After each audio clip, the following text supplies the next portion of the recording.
Welcome to the weekly Pre-Shabbat AGJC Zoom call. Each week we gather together, the Jewish communities of all 6 GCC countries and our families and friends from around the world, to hear a special message before Shabbat, light candles, hear Dvar Torah, pray, and read a section from the weekly Torah portion.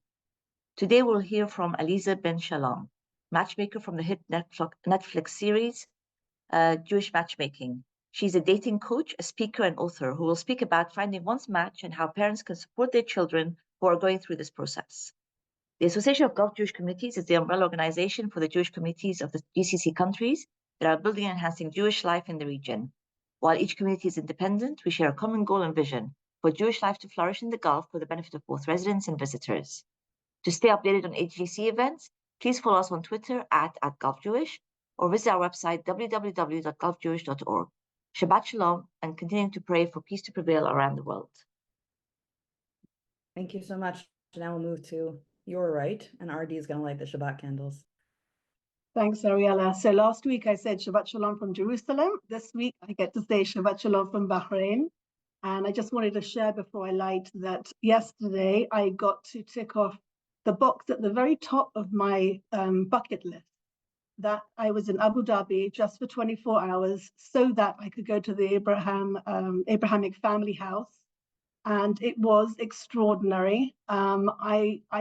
I've always believed in it. I come from an interfaith family of Jews, Muslims, and Christians, and standing there with those places of worship, a beacon of tolerance and coexistence, especially during these times, was extremely important for me, and I highly recommend for everyone to visit it. So I'm going to light, and last week when I lit, I mentioned these packs that are, an initiative all over the world. People are lighting every single week, and there's they're blue lights, and some of them are orange lights for the Bibas family. And there's often, each pack has a picture of one of the hostages. So I have also this week a picture of Hirsch Goldberg Polin, and how amazing this week, after many months of waking up every single morning to awful news in Jerusalem, coming out of our neighborhoods, how amazing it was to wake up knowing that 2 hostages had been rescued. So please God, that this coming week we will hear many, many more wonderful, wake up to many more pieces of wonderful news.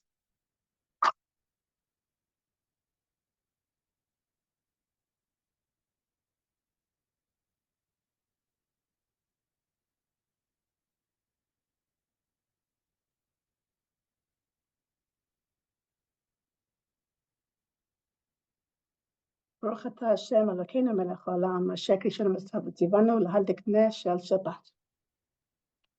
Amen. Thank Shabbat you. shalom. Thank you. And just to add one thing, Ariella, these are the famous Shabbat candlesticks that we used to use for the Shabbat Shalom Twitter Shabbat Shalom series. 10 million people have seen those candlesticks now. Absolutely. Absolutely. Excellent. Thank you for sharing that. And now I'll head over to Alex, who's going to lead us in the Chadodi. So I should make Chadodi like matchmaker. Yeah? Can we try bonus points. Bonus points. לחדודי לקראת כלה, פני שבת נקבלה. לחדודי לקראת כלה, פני שבת נקבלה. שמור וזכור בדיבור אחד, ישמיענו אל המיוחד, אדוני אחד, ושמו אחד, לשם ולתפארת ולתהילה. לחדודי לקראת כלה, פני שבת נקבלה. לחדודי לקראת כלה, פני שבת נקבלה. לקראת שבת לכו ונלכה, כי מקור הברכה מראש מקדם נסוכה, סוף מעשה במחשבה תחילה. לחדודי לקראת כלה, פני שבת נקבלה. לחדודי לקראת כלה, פני שבת נקבלה. מקדש מלך יגמלוכה, קום יצאי מתוך הפך רהב לך, שבט בימי קבחה, ויהיו יחמול עלייך חמלה. לך דודי לקראת כלה, פני שבת נקבלה. לך דודי לקראת כלה, פני שבת נקבלה. ימים ושמאל תפרצי, ואת אדוני תריצי.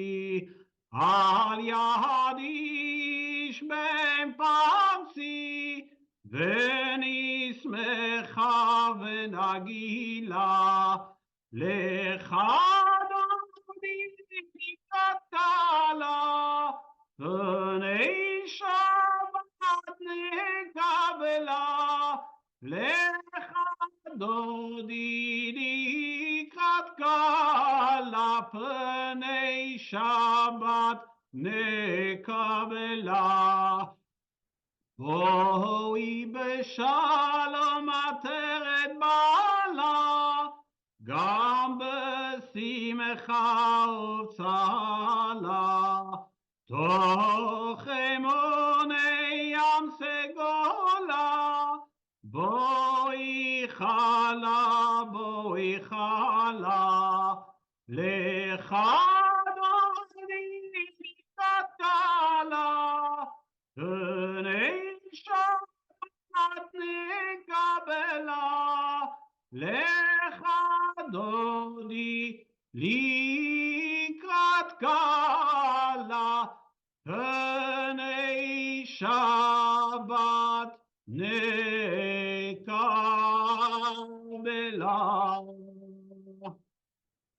Thank you so much, Alex. And now we're going to head back to Huda, who's going to introduce today's speaker.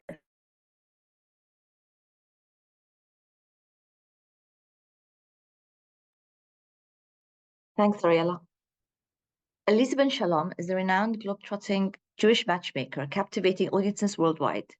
With her highly popular Netflix show, Jewish Matchmaking, reaching millions of viewers across 130 countries and being translated into 37 languages, she has become a true international sensation. Beyond her impressive television debut, Elise is a multifaceted professional, excelling as a matchmaker, dating coach, speaker, and author. Her books, Get Real, Get Married, Your Guide to Get Over Your Hurdles and Under the Chuppah, and Virtual Dating, Your Guide to Relationships in a Socially Distant World, have provided invaluable guidance to countless individuals seeking love and companionship. Elisa, please go ahead.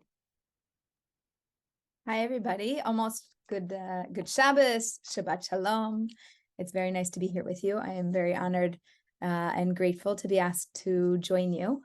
And I'm going to speak today both to singles, if you're seeking your soulmate, and also to parents, family, friends of singles, anybody who is looking to help somebody who is seeking their soulmate. And that way, whoever's here, it can help you. Doesn't matter whether you're 18 or 89 or 109, anybody has the potential to meet their soulmate at any point in time. And I'm going to run through just some ideas and some concepts that I think might be valuable for you. So in general, I will tell you that open communication is helpful, but in terms of matchmaking, families, things get a little bit complicated, and it really depends who's more motivated and who's putting a little bit more effort into this.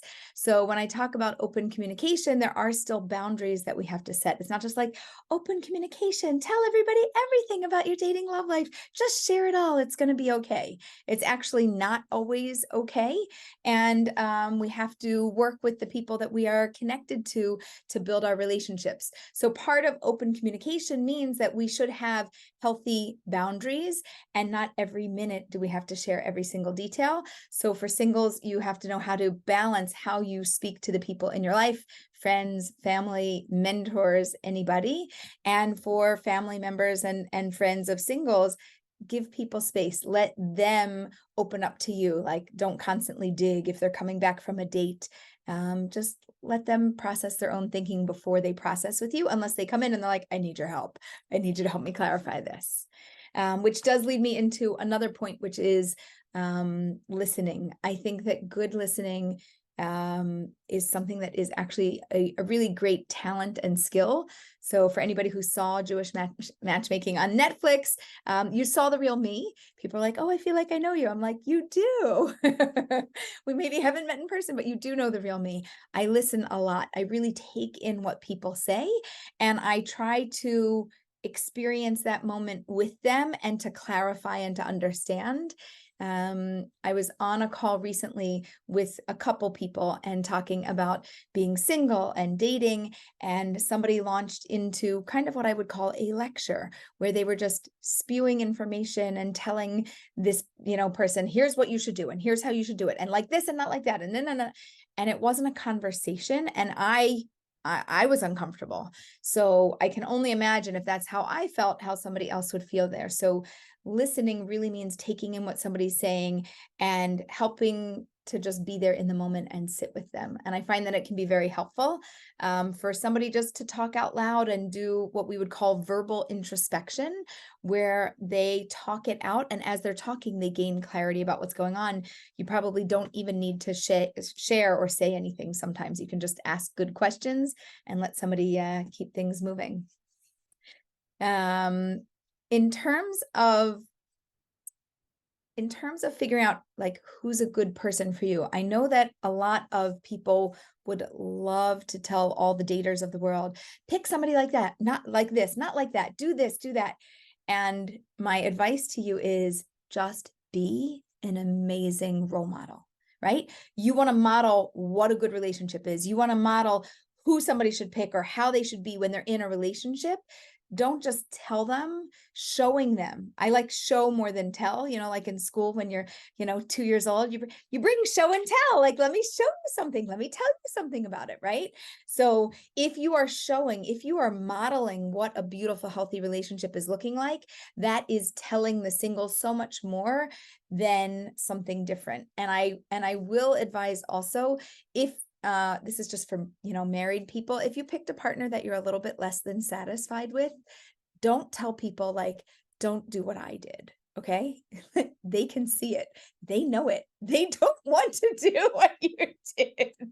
Okay. But if you are not enjoying your partner, I know that people can relate to this. If you're not enjoying your partner, you don't have to call it out. It is wildly obvious. Work on your relationship. Try to build your relationship and make it better, because if you're sticking with it, that's the best way to continue to make somebody your soulmate, because as long as we're with them, they're our soulmate. If you choose not to stick with them, that's a totally different choice.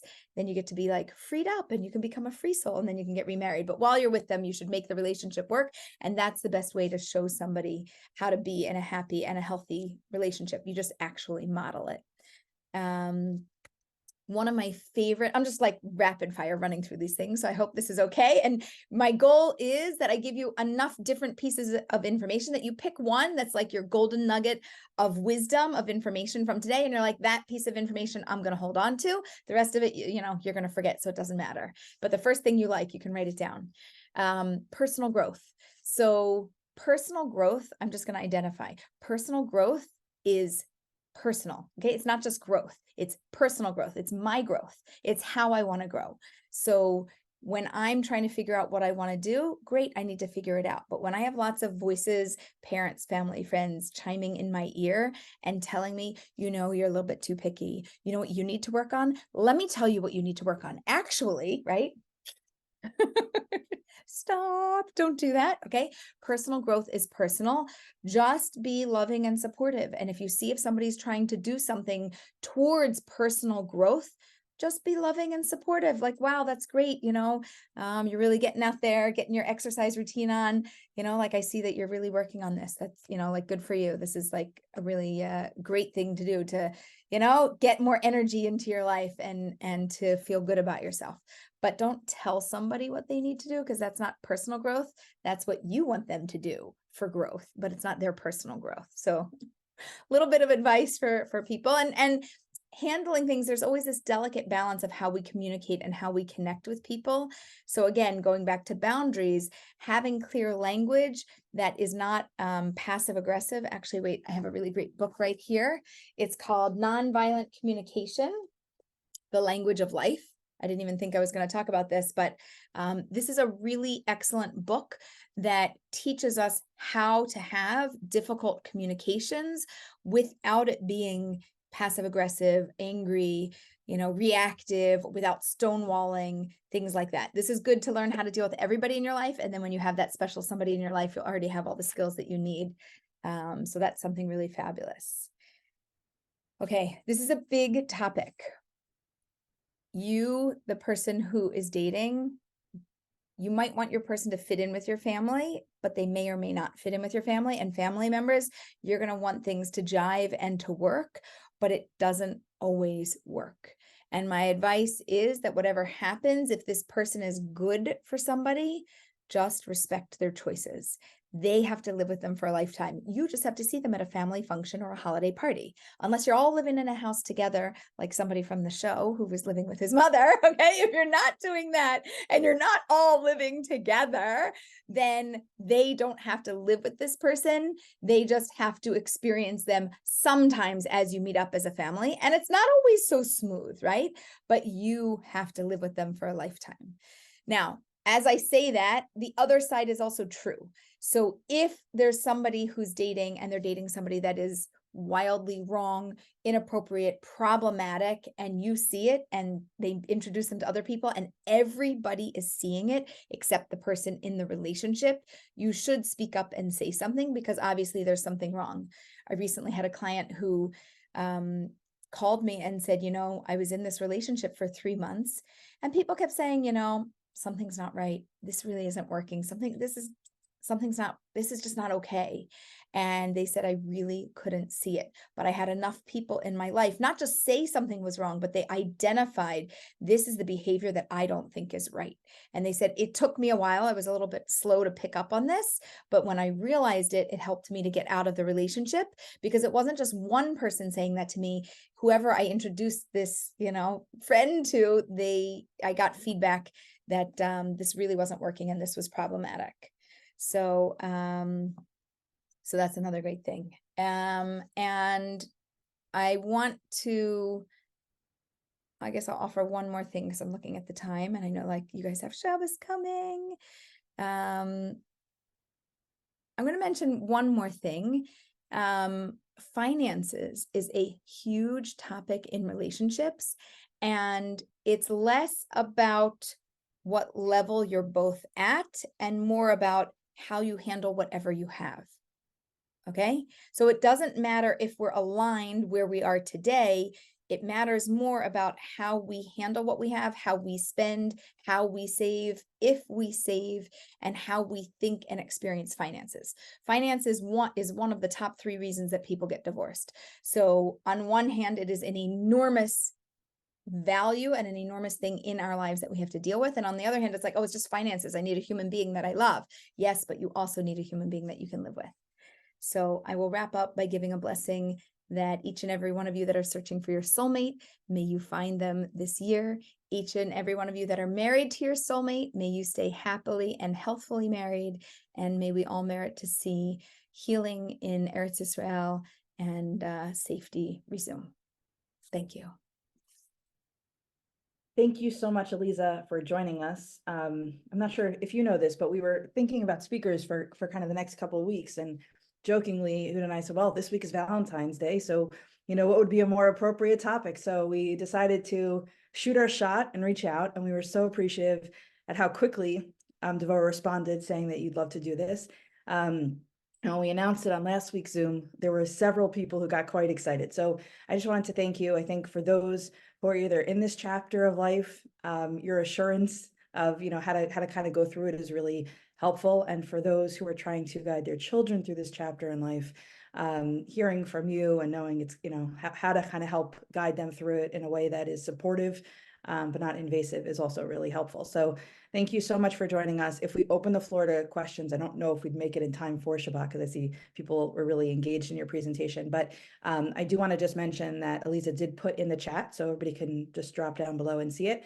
Her website as well as an email. So if anybody has any follow-ups, please feel free to reach out. But with that, we just want to say again, thank you so much. What a week to have you on, and for this incredible guidance that you've provided.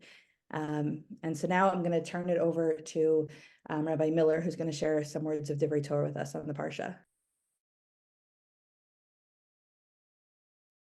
Hi, Shabbat Shalom, everyone from Jerusalem. It's nice to be back with you.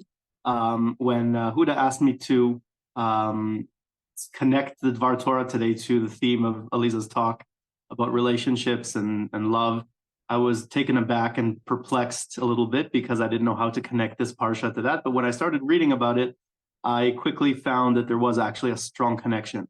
So this week's parsha is Truma, which means in Hebrew donation. And from this portion all the way to the end of the book of Shmot, of Exodus, we actually deal with the construction of the Mishkan and the tabernacle that moves with the children of Israel across the desert, and all the details of that Mishkan, its construction, its roof, and all the donations.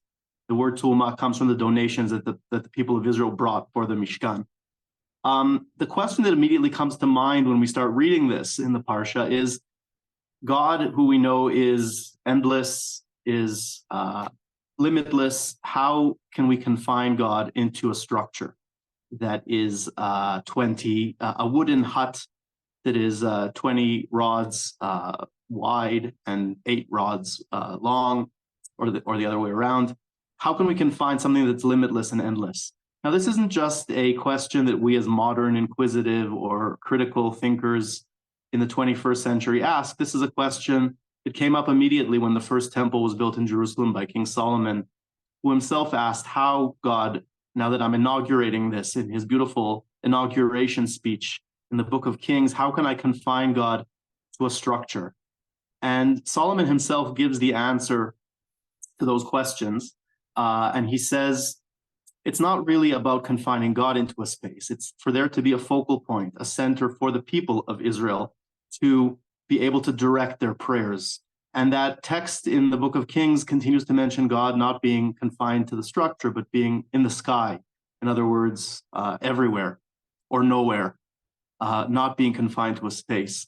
But when people have troubles, when they have needs, when they have trials and tribulations, they come to this focal point in Jerusalem and pray. And there's a hint at that as well in our own verse. In verse 8, it says, Ve'asuli mishkan ve'shachanti betocham.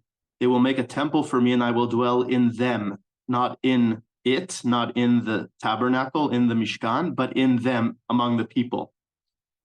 Essentially, what they're trying to do here is create a connection and a relationship with something that's infinite, with God. And how do you create a relationship with something that doesn't have a body, doesn't have form? Well, you do that by giving, by donating. And what we know also is that a lot of commentators say that this commandment of building this Mishkan, this tabernacle, came after a crisis, came after maybe the worst crisis in the desert when the children of Israel built the golden calf. So clearly they had this need, even though chronologically this comes later in the book, they had this need to worship God through a physical manifestation, and God takes that need to have a tangible connection with him and changes it and turns it into something that's not a one-time exciting experience of worshiping a golden calf, but an ongoing experience that is sustainable and continues over time. I just want to finish with one other connection I feel like we have here. The children of Israel want to have this connection. God perhaps wants to have a connection with the children of Israel, and they need a form in which to connect. Now, in modern psychology, a very famous book came out about relationships by Gary Chapman called The 5 Love Languages, The Secret of Love That Lasts. And in that book, Gary Chapman gives 5 ways in which people communicate with each other and express their love.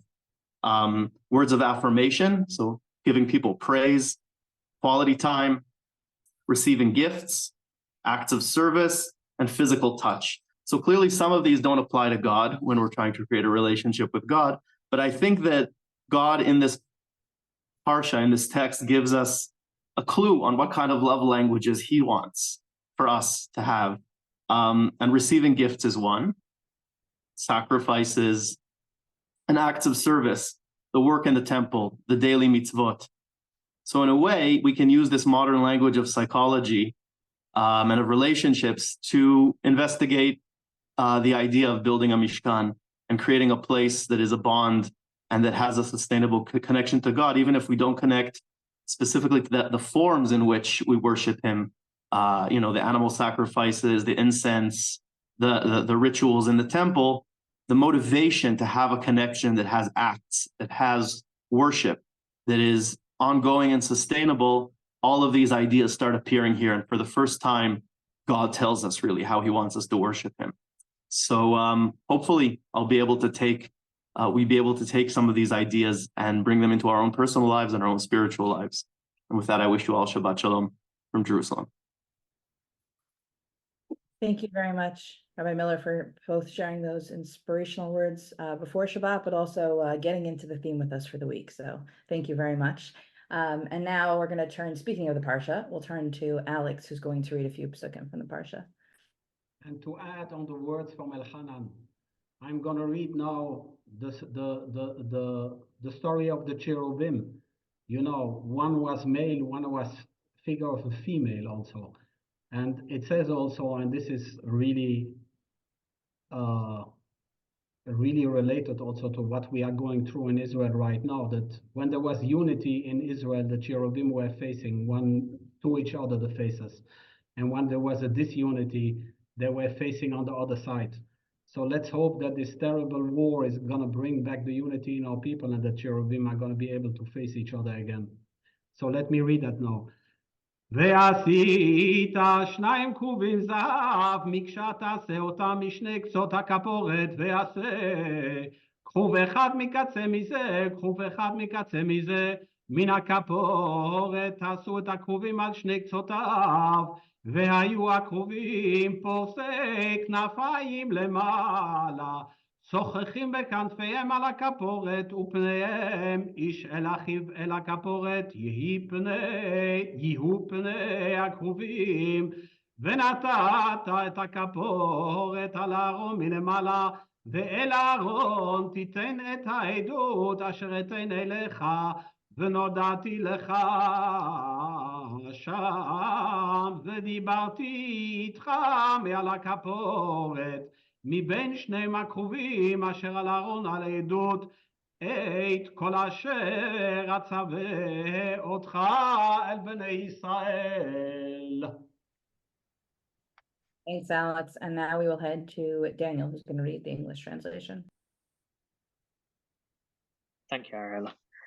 And you shall make an ark cover of pure gold, 2.5 cubits its length and 1.5 cubits its width. And you shall make 2 golden cherubim. You shall make them of hammered work from the 2 ends of the ark cover, and make 1 cherub from the one end and the other cherub from the other end. From the ark cover you shall make the cherubim on its 2 ends. The cherubim shall have their wings spread upwards, shielding the ark cover with their wings, with their faces towards one another. Toward the ark cover shall be the faces of the cherubim. And you shall place the ark cover on the ark from above, and into the ark you shall place the testimony which I will give you. I'll arrange my meetings with you there, and I will speak with you from atop the ark cover from between the 2 cherubim upon the ark of the testimony. All that I will command you unto the children of Israel. Shabbat Shalom. Thank you very much. And now we will head back to Rabbi Miller, who's going to read the Chief Rabbi of the UK's prayer. Except I don't have it on my screen, so if you could share it. Is there any way to do that? Yeah, we can, no problem. Who did you have it handy, or do you want me to forward it to you?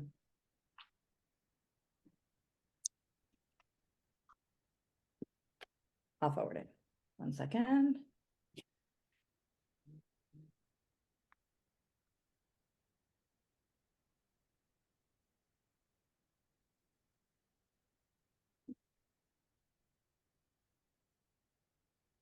Unless you want to go to the GCC first and then come back to me while you're doing that. No problem. Daniel, you want to go on with the prayer for the GCC? Sure. May he who gives salvation to kings and dominions to princes, whose kingdom is an everlasting kingdom, delivers his servant David from the evil sword, who makes a way in the sea and a path through the mighty waters. Bless and protect, guard and help, exalt, magnify and uplift. His Majesty the King of Saudi Arabia, His Majesty the King of Bahrain, His Majesty the Sultan of Oman, His Highness the President of the UAE, His Highness the Emir of Kuwait, His Highness the Emir of Qatar, and all their crown princes. And may the Supreme King of Kings in his mercy put a spirit of wisdom and understanding into their hearts and the hearts of all their counselors and officials to deal kindly with us, the house of Jacob and all the people of this land. Be their shelter and stronghold and let them not falter. In their days and in ours, may these lands be blessed with stability, prosperity, and peace. May this be his will, and let us say Amen. Excellent. So thank you, Daniel, for that. And now we will go back to Rabbi Miller for the Chief Rabbi's prayer. Yeah.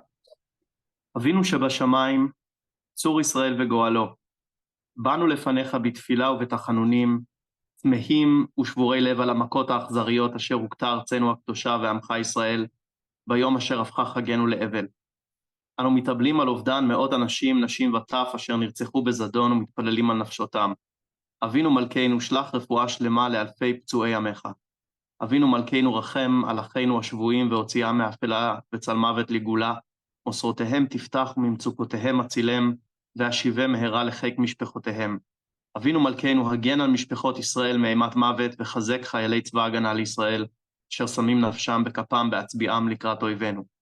אבינו מלכנו, אשר בידך לב מלכים ושרים, תקן בעצה טובה מלפניך את שרי ישראל לנצח במלחמתם, כדי שיהיו תושביה שאננים מעין מחריד.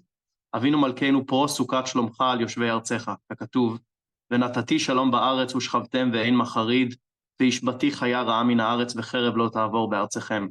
ברכנו אבינו בביטחון ושלווה, ושים שלום אמיתי וקיים על מדינת ישראל ועל כל יושבי תבל ארצך.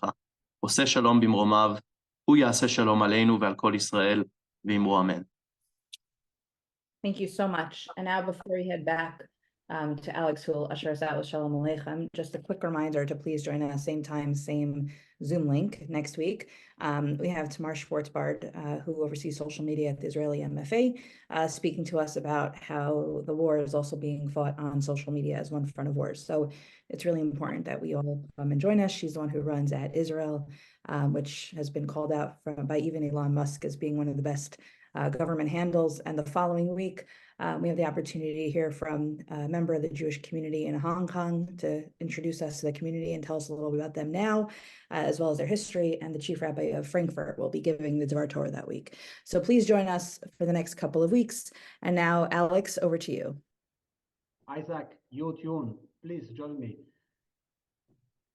Shalom Aleichem, Malachei Shalom, Malachei Elyon, Mimelech Malchei, Malchei Amlachim, HaKadosh Baruch Hu, Boachem LeShalom, Malachei Shalom, Malachei Elyon, Mimelech Malchei, Malchei Amlachim, HaKadosh Baruch Hu. Isaac, please unmute. בחוני לשלום, מלאכי השלום, מלאכי עליון, ממלך מלכי המלכים, הקדוש ברוך הוא. צאתכם לשלום, מלאכי השלום, מלאכי עליון, ממלך מלכי המלכים, הקדוש ברוך הוא. Shabbat shalom, everybody. Shabbat shalom. Thank you, Alex. Shabbat shalom, you're welcome. Shabbat shalom. Shabbat shalom, everyone. Shabbat Good shalom. Shabbos. Shabbat shalom. Shabbat shalom. Shabbat shalom, Michael.